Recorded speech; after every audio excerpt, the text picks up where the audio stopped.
নাটোরে জিনের বাচ্চাদের রহস্যময় উত্থান, প্রবাসীদের টার্গেট করে হাতিয়ে নিচ্ছে কোটি কোটি টাকা। চিকিৎসার নামে মোরগ থেকে শুরু করে 100টা খাসি পর্যন্ত নেওয়ার রেকর্ড রয়েছে এইসব কথিত জিনের বাচ্চাদের। বিস্তারিত এই ভিডিওতে দেখলে আপনার রোম শিউরে উঠবে। এরা আবার মাসে লক্ষ টাকা দামে করে। মানে গুরুজির অভিশাপ আপনার উপরে পড়ে গেছে, বুঝছি। কিছু থাকবে না ভাই, কিছু থাকবে না। গুরুজির অভিশাপ নিয়ে ধরেন যে কেউ চলতে পারে না আজ পর্যন্ত। ভাইজান কোন জেলায় মামলা করবেন আমার নামে?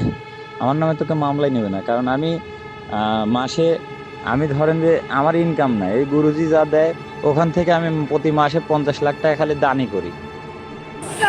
আমরা মাঠে যখন কাজ করতে যাই সেখন দেখা যায় আসন আবিদি আসন মাথায় আসন দেখা যায়, মোমবাতি দেখা যায়, ছোট ছোট এত সব পুরার মোমবাতি দেখা যায়, এগুলি দেখা যায়। কি করে না করে জানি, রাত এলে হবে খালি শব্দ হয়, এগুলি আমরা জানি।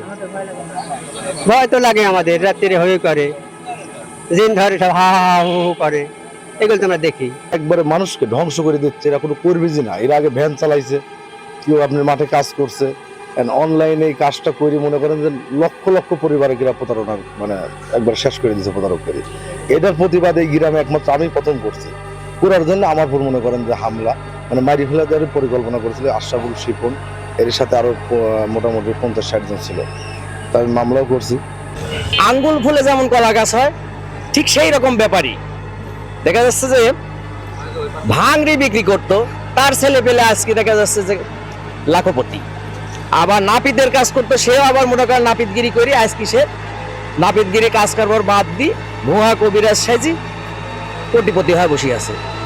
এই যে সমাজের মধ্যে দেখা যাচ্ছে এরা আবার মাদক দ্রব্যের সাথেও জড়িত।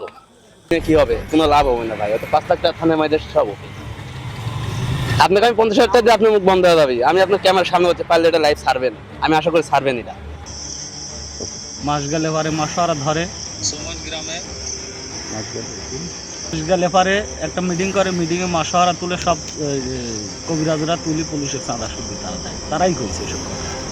এসব কথা আমার করা লাগে না, তারাই জানে, তারাই ফাঁস করে দেয় যে আমার বিরুদ্ধে পুরা কথা কয় কি করবি। আর আগে পূর্বে একটা থাকি জিনের বাচ্চা, সাধু সন্ন্যাসী, তারপরে প্রতারক ভিডিও কন্টেন্ট তৈরি করে প্রবাসী ভাইদেরকে বিভিন্নভাবে প্রতারণা করে তাদেরকে নিঃস্ব করতেছে। তারই একটা ভিডিও ভাইরাল হওয়ার পর থেকে আমরা এই এলাকায় নিয়মিত অভিযান পরিচালনা করতেছি। তারই ধারাবাহিকতা আজকেও আমরা এই এলাকায় অভিযান পরিচালনা করে বেশ কিছু তাদের আস্তানা আমরা ভেঙে দিয়েছি, ঘুরে দিয়েছি। আপনারাও সেটা দেখলেন।